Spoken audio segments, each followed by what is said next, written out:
there's a little clip where there's just like with Brian, just like singing. And then it's like, I was like, what was that? Brian goes, Hiya. He goes, Hiya. I believe you're adults with him. And he says again, he goes like, Hiya.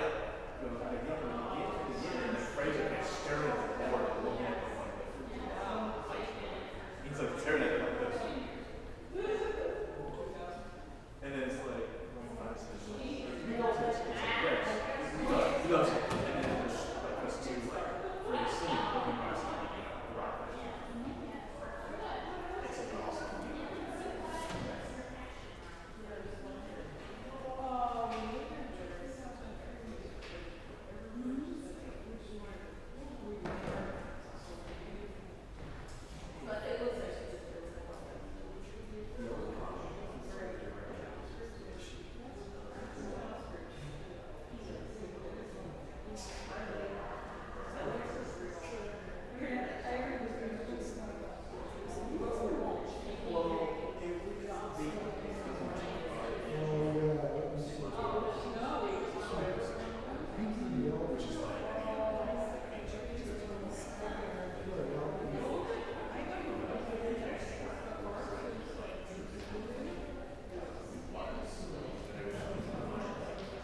Nailed it. Well, that wonderful musical introduction, thank you, Catherine and Linda. That's our way of saying good morning, everybody, and welcome to another Sunday here at First Unitarian Society, where independent thinkers gather in a safe, nurturing environment to explore issues of social, spiritual, and ethical significance as we try to make a difference in this world and someday fly over the rainbow. I'm Steve Goldberg, a proud, good-looking member of this congregation, and it's my pleasure to extend an extra warm welcome to any guests, visitors, and newcomers. If this is your first time at First Unitarian Society, I think you'll find that it's a special place, and we invite you to join us for our fellowship hour following the service. And speaking of following the service, in order to follow the service, this would be a great time to silence those electronic devices that you just will not need for the next hour, because in the next hour you're going to enjoy a service that will touch your heart, stir your spirit, and trigger one or two new thoughts. I invite you to join now in a moment of centering silence so we can be fully present with each other this morning.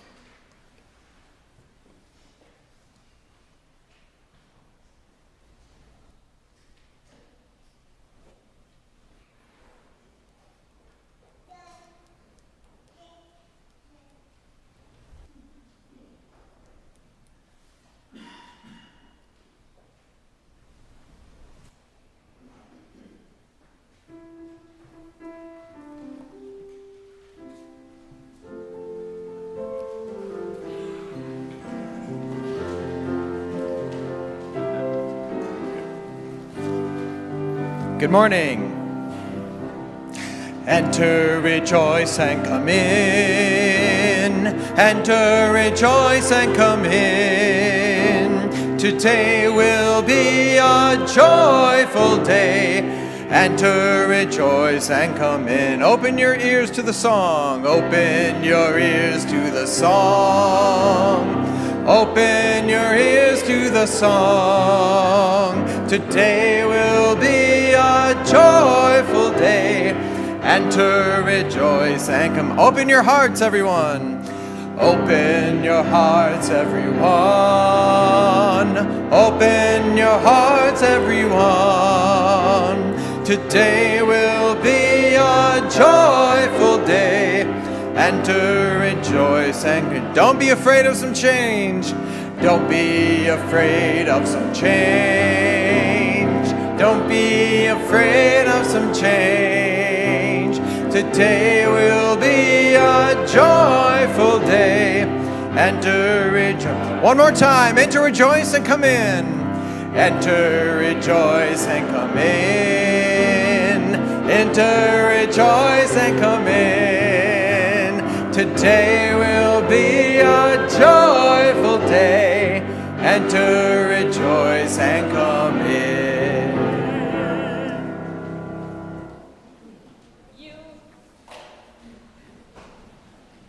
You who are brokenhearted, who woke today with the winds of despair whistling through your mind, come in. You who are brave, but wounded, limping through life and hurting with every step, come in. You who are fearful, who live with shadows hovering over your shoulders, come in. This place is sanctuary, and it is for you. You who are filled with happiness, whose abundance overflows, come in. You who walk through the world with lightness and grace, who awoke this morning with strength and hope, you who have everything to give, come in. This place is your calling, a riverbank to channel the sweet waters of your life. The place where you are called by the world's need. Here we offer in love. Here we receive in gratitude. Here we make a circle from the great gifts of breath, attention, and purpose. Come in. Please join in the words printed in your order of service for our chalice lighting this morning.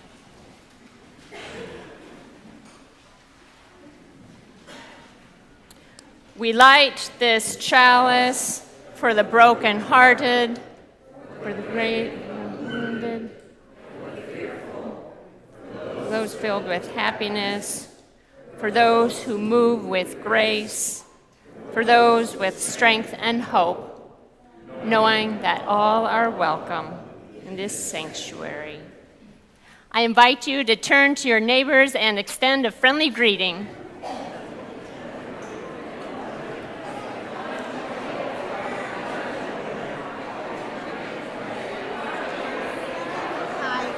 You can give it to them.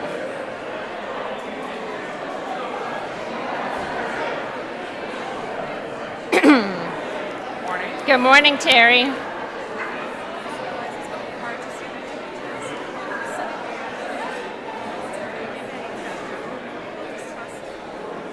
Just take your time. You can turn around.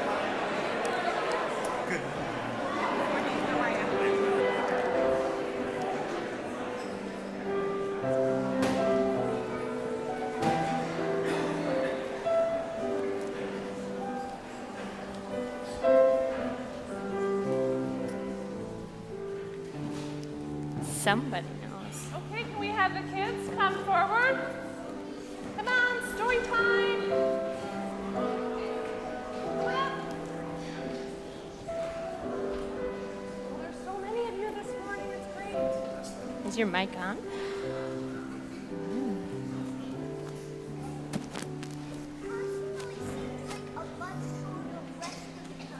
It does? Really? A much shorter rest of the time? Should we make it longer? We could stay here all morning. Should we do that? No? Okay. I know you want to go play and do fun stuff. I don't blame you. Good morning, everybody. This morning, I want to introduce you to a couple friends of mine, okay? I have a friend named Pinky, and Pinky loves to help out in lots of ways. So, we're going to learn a little bit about Pinky. Pinky loves to help out with cooking. See Pinky up there, helping out? Pinky loves to help out with watering the garden. I remember doing that just a couple months ago. Pinky even loves to help out with the laundry. Pinky's silly sometimes, huh? Pinky loves the adventure of construction projects. And Pinky loves the adventure of climbing trees.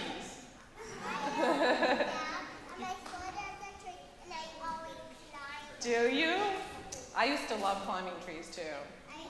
Not so much anymore. Pinky even loves the adventure of playing basketball.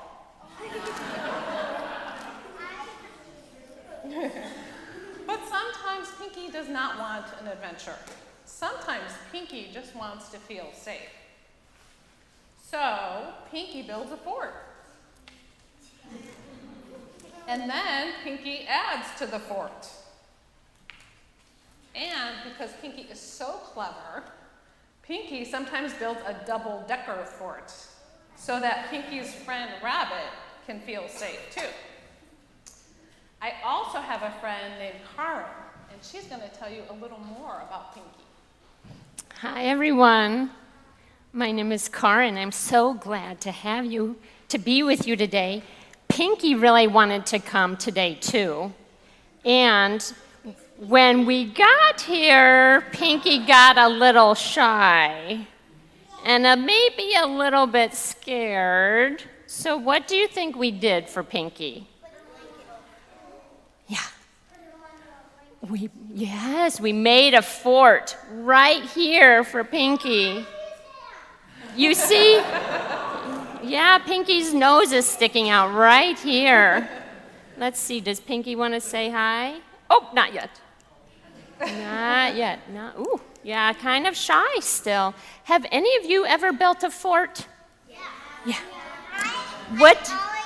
You always make forts. What do you make forts with? Pillows? Couches? And couch pillows? Chairs? Blankets? Just shout it out. Tables? Yeah.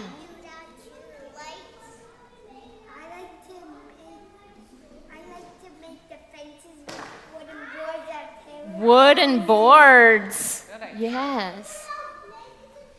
I hear a lot of fort making in your future. Yes. With her bed, your sister made a fort. Her mattress, oh my goodness. Oh my gosh. Yeah. We've got some You know, sophisticated fort making. all this fort talk makes Pinky feel more comfortable. What are some ways that you might help a new friend feel comfortable? Any ideas how to help people feel more comfortable? Yeah. Say good morning. Yeah. So shall we say good morning to Pinky? Good morning, Pinky. Oh. What's another way we would help someone feel welcome?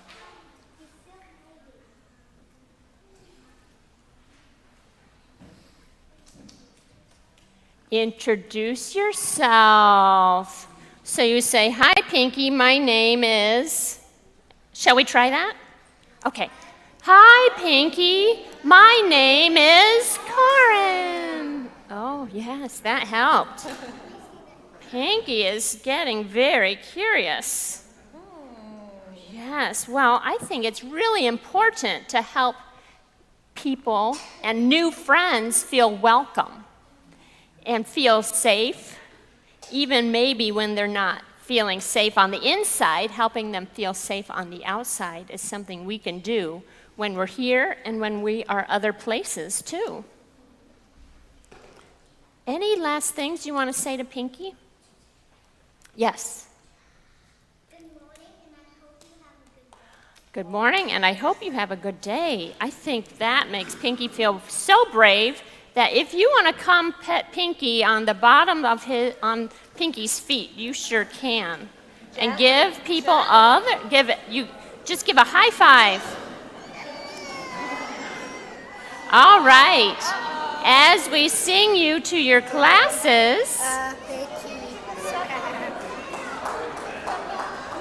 you can now go to your class. All right. Please rise and body your spirit and sing with me Yes. hymn number Thank you. 1051. For each child that's born, a morning star rises and sings to the universe who we are. For each child that's born, a morning star rises and sings to the universe who we are. We are our grandmother's prayers, and we are our grandfather's dreamings. We are the breath of our ancestors.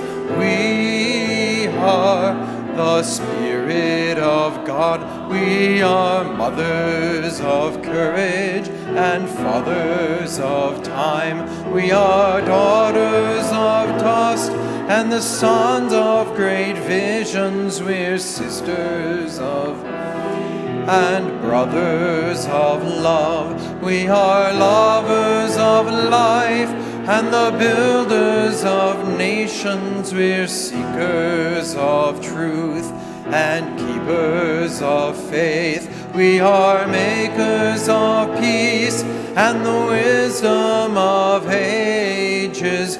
We are our grandmother's prayers, and we are our grandfather's dreamings. We are the breath of our ancestors. We are the Spirit for each child. For each child that's born, a morning star rises and sings to the universe. Ooh, one more time, please. For each child that's born, a morning star rises and sings to the universe who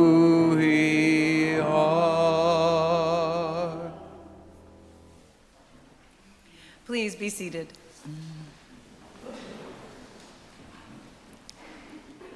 For each child that's born, a morning star rises and sings to the universe who we are.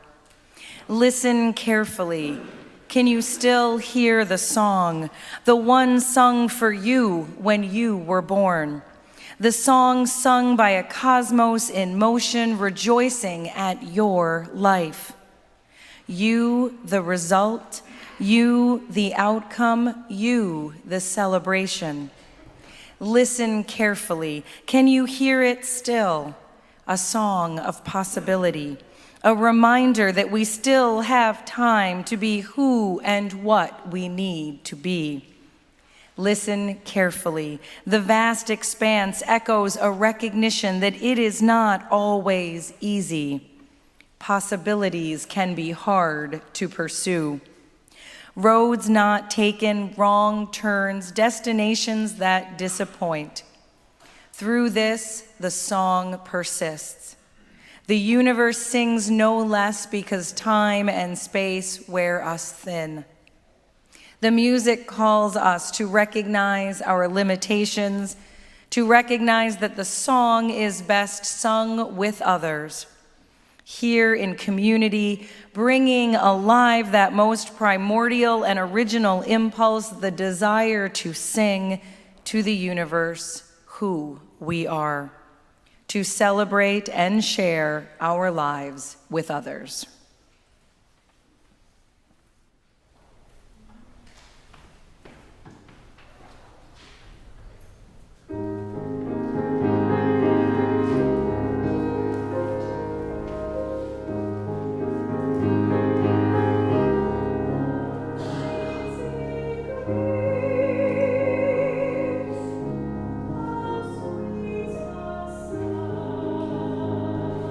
Say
This past week, I spent 3 days with other Unitarian Universalist ministers from this region. We were engaged in an intensive workshop called Writing as a Spiritual Practice. There were about 40 or so of us there, exploring our own original calls to the ministry and what might be calling us now. As you might imagine, this was challenging for me on at least a couple of levels. First of all, the topic of the work in which we were engaged was emotionally charged. You see, the story of my call feels complicated and also a little tender. My call has been lifelong and relatively recent, starting when I was 3. And now I'm way past that. It's been both so obvious, like hitting me over the head again and again, and yet so subtle. It's been both mundane, daily life, and some sublime moments. My call includes my gay uncle, and my mom, who went into the ministry when I was a teenager. My call includes 20 years of volunteer engagement and spiritual growth at my home congregation of the James Reeb Unitarian Universalist congregation on the east side. My call includes feeling like a minister in librarian's clothing. From the week's emotionally dense introspection into my call and the aha moments during the workshops, I was exhausted. Now, the second reason the intensive workshop was challenging for me was because it was the first time I had been to such a gathering. There were a lot of new faces, names, and places to learn and remember. Plus, I found I was comparing myself to others, which is usually something I try to avoid. I would introduce myself saying, "My name is Karin," like car in the garage, and I started my first year of a 2-year internship at First Unitarian Society of Madison, about 6 weeks ago now. In contrast, some of my colleagues revealed that they had been in their ministries for decades. Definitely, I was the new kid on the block, feeling a little uncertain, overwhelmed by new information, shy about reaching out, and unsure about how much of myself to share. Like Pinky the elephant, sometimes I just wanted to go back to my fort to feel safe. Naps back at my room were a great relief. Now, not surprisingly, we ministers started our time together by creating a covenant. Our shared Unitarian Universalist faith does not ask us to recite a creed expressing what we should all believe. Nope. We are a people of covenants, sacred promises about how we are going to treat each other, how we are going to be in relationship. This experience of creating and agreeing to a covenant with fellow ministers reminded me of a time this past summer when I was co-creating a covenant with fellow chaplains. You see, as a requirement of my work towards earning my Master's of Divinity degree through the Meadville Lombard Theological School based in Chicago, it's one of the 2 Unitarian Universalist seminaries in the country. This summer, I engaged in something called clinical pastoral education. In that work, I served as a full-time chaplain at a local Madison hospital. Along with me were 4 other full-time chaplains, and together we formed a learning community. We were committed to exploring ourselves and our ministries. Obviously, this is no small task, and we would be digging into it for 3 months of learning together. So, one of the first things we did as a group of chaplains was to draft a covenant for our shared reflection time. During this process, as we brainstormed and wordsmithed, the suggestion was offered that this group be a quote-unquote safe space.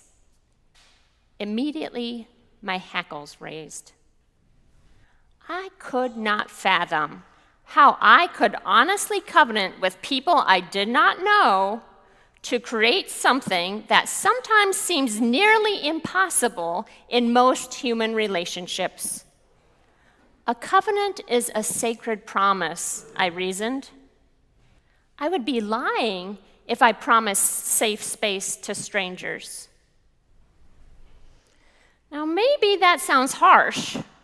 After all, this month's theme of sanctuary was introduced last week with beautiful references to radical hospitality, an expansive sense of welcome, sacred music, and the intentions of love helping to create a beloved community. And while all of these aspirations are inspiring, exploring why my hackles raise at the mention of safe space seemed like a worthwhile endeavor. Well, it turns out that professionals have written about safe space and brave space. The insights of 2 student affairs educators at New York University are included in a 2013 book entitled Reflections from Social Justice Educators. The chapter, written by Brian Arrow and Kristen Clemens, is called From Safe Spaces to Brave Spaces, a new way to frame dialogue around diversity and social justice. In the chapter, they explain how their experience with creating ground rules with students has led them to implementing better practices for establishing guidelines for sensitive conversations. The entire chapter is fascinating to me, but there are 3 points I want to highlight from their work for you. The first is that people get safety mixed up with comfort. In the beginning, these 2 facilitators would declare the time together as safe space in an effort to creating learning environments that allowed people to dialogue with respect, honesty, and sensitivity about controversial topics. However, when the conversation moved from polite to provocative, Arrow and Clemens noticed that, quote, participants invoked in protest the common ground rules associated with the idea of safe space. When we queried students about their rationales, their responses shared a common theme, a conflation of safety with comfort. I'll repeat that, a conflation of safety with comfort. When we call a place a safe space, we imply that folks will always be comfortable in that setting.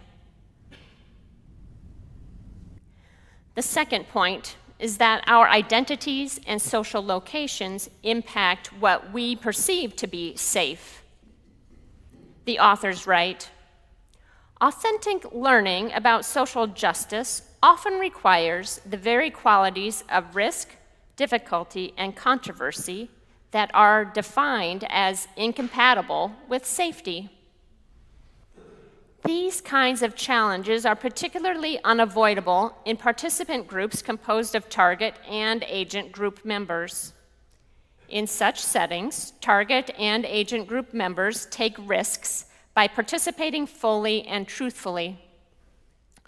Though these risks differ substantially by group membership and which identities hold the most salience for a given participant at a given time. So here, the authors are acknowledging that various identities and social locations impact our experiences in any particular setting. For example, as a white person living on the occupied land of the Ho-Chunk people, I often find myself not having to cross cultural bridges or see a situation from a non-dominant perspective. My socialization as a white person puts me in a position of privilege that rarely expects me to modify my behavior or give up that privilege. In contrast, as a female-bodied person, I know clearly the places where I have had to grow eyes in the back of my head in order to keep my physical and emotional self as safe as possible, be it walking down a dimly lit alley or sitting in a meeting room filled with male-bodied people. With my third identity as a person in a same-sex marriage, I am cognizant of the legal benefits of the institution of marriage, while at the same time being hesitant to show too much physical affection to my wife in public, particularly in new settings. Now, I have many other identities and social locations, and they intersect and overlap and impact the way I perceive safety and danger. Obviously, all of our identities and social locations matter when it comes to how we move through the world and what constitutes safe space for us. The third point from the chapter is that there is a more appropriate phrase to use when we want to create covenant as a community engaged in the hard yet liberating work of exploring power, privilege, and oppression. The authors explained their preferred phrase of brave space as follows. Our approach to initiating social justice dialogues should not be to convince participants that we can remove risk from the equation, for this simply is impossible. Rather, we propose revising our language, shifting away from the concept of safety and emphasizing the importance of bravery. This helps students better understand and rise to the challenges of genuine dialogue on diversity and social justice issues. Invoking an image of brave space helps us all rise to the challenge that we face as we engage in dialogue that makes a difference. As it turns out, I sometimes create little infographic cards for myself if I want to remember something really important. And I have one that has a border around the edge that says, risk-taking as a spiritual practice. And then on the inside, it has the big word, courage. For me, this is a reminder that I need to lean into my discomfort and my mistakes in my ongoing effort to answer my call.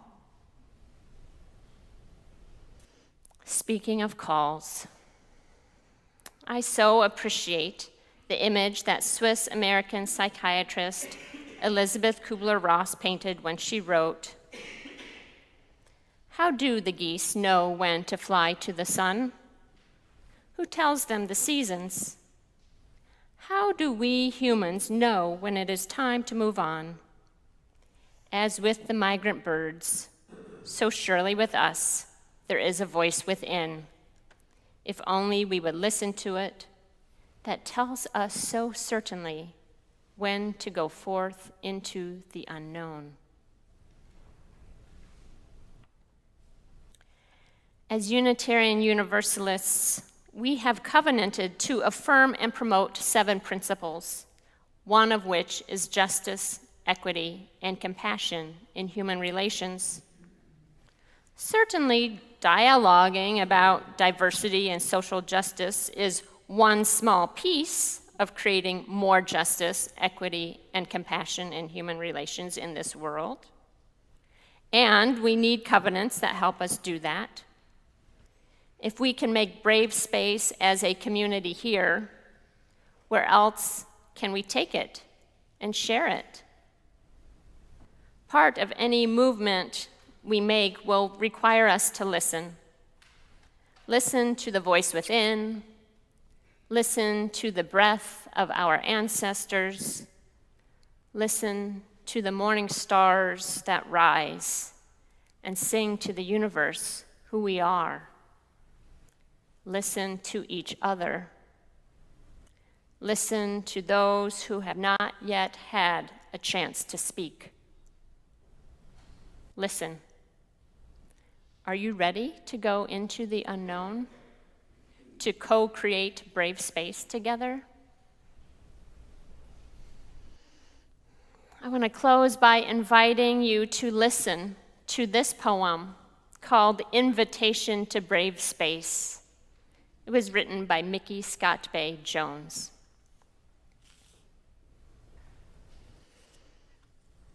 Together we will create brave space, because there is no such thing as safe space. We exist in the real world. We all carry scars, and we all have caused wounds. In this space, we seek to turn down the volume of the outside world. We amplify the voices that fight to be heard elsewhere. We call each other to more truth and love. We have the right to start somewhere and continue to grow. We have the responsibility to examine what we think we know. We will not be perfect.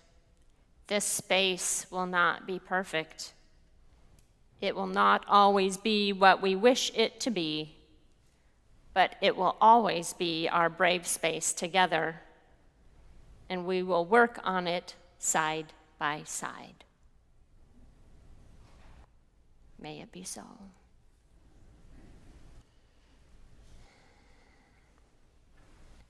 Every week, we have the opportunity to be in touch with our own sense of abundance and generosity, and to share that with the world through our financial gifts. Today, we will be sharing the offering with the Illuminazi Project, which offers workshops that foster conversation and community. It helps participants create beautiful illuminated paper lamps that embody intention and meaning while exploring and nurturing their inner light so they can reflect it and share it with the world. And if you would like more information about the project, there is a table right outside in the Commons. And now we'll receive today's offering.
Sunday morning truly is a shared ministry, and so we are very grateful for all of those who help bring this service.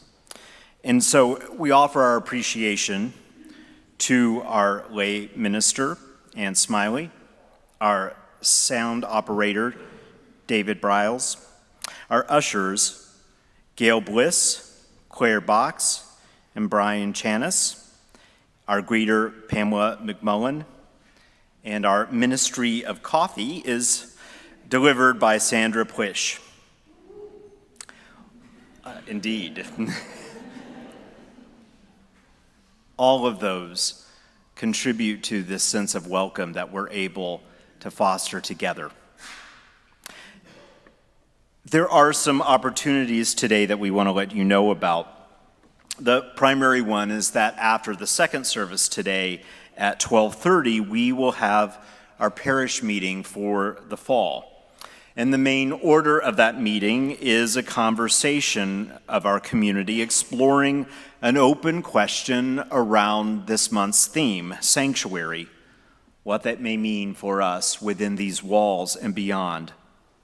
During the interim period, we will create many opportunities for brave space, for having conversations that invite us to think a little more deeply about why this congregation exists, what it is being called to do in the world that we live in now. This is one of those opportunities this afternoon, but not by a long shot the only one.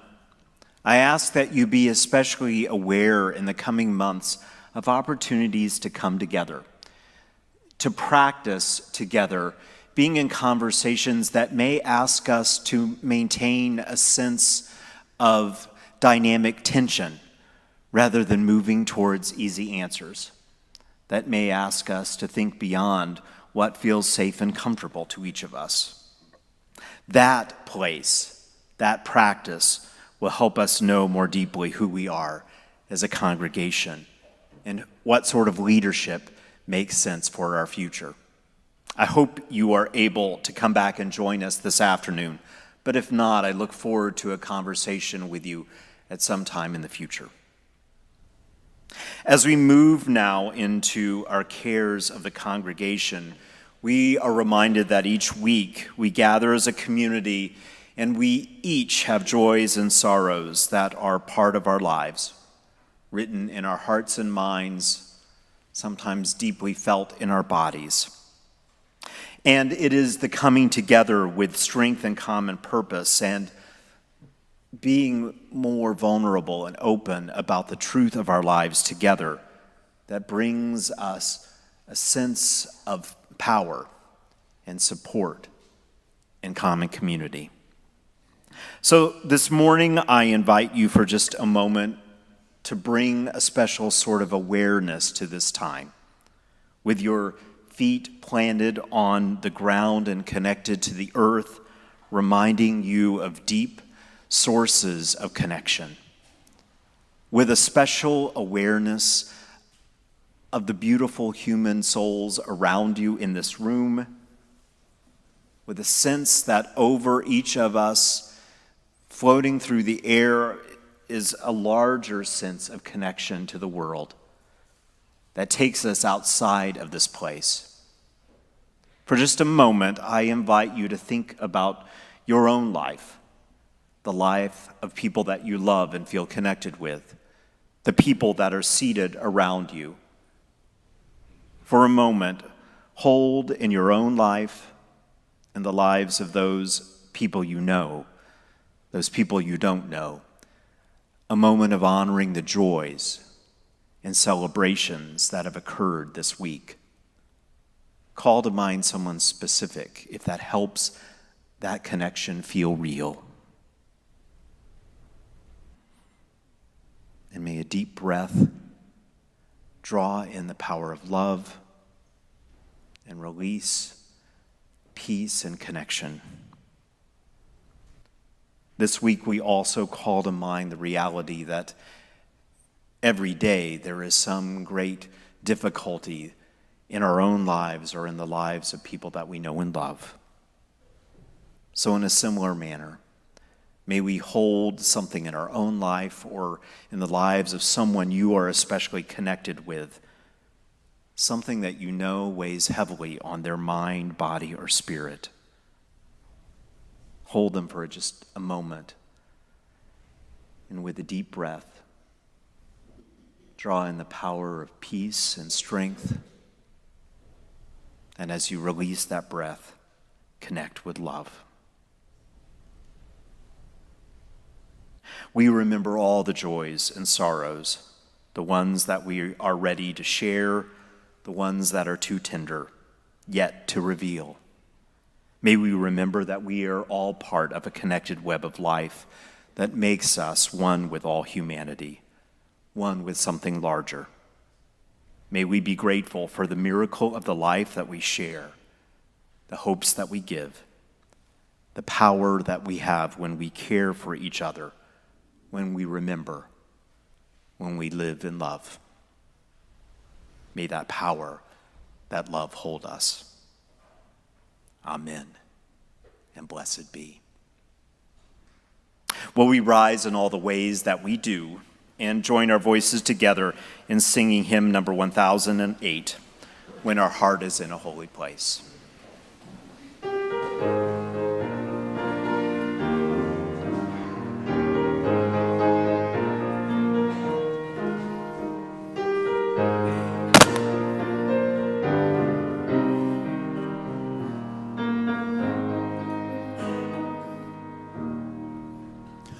When our heart is in a holy place, when our heart is in a holy place, we are blessed with love and amazing grace. When our heart is in a holy place, when we trust the wisdom in each of us, every color, every creed and kind, and we see our faces in each other's eyes, then our heart is in a holy place. When our heart is in a holy place, when our heart is in a holy place, we are blessed with love and amazing grace. When our heart is in a holy place, when we tell a story from deep inside, and we listen with a loving mind, and we hear our voices in each other's words, then our heart is in a holy place. When our heart is in a holy place, when our heart is in a holy place, we are blessed with love and amazing grace.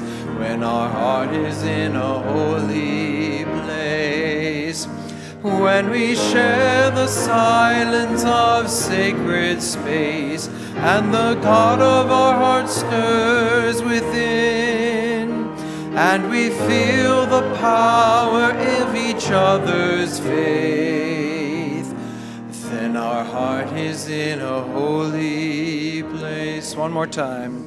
When our heart is in a holy place, when our heart is in a holy place, we are blessed with love and amazing grace. When our heart is in a holy place, when our heart is in a holy place. If we have any hope of transforming the world and changing ourselves, we must be bold enough to step into our discomfort, brave enough to be clumsy there, and loving enough to forgive ourselves and others. May we, as a people of faith, be granted the strength to be so bold, so brave, and so loving. We extinguish this flame, but not the fire of commitment, not the bravery in our hearts, or the warmth of this community. We will hold those with us until we meet again. I invite you to be seated for one more gift of music this morning.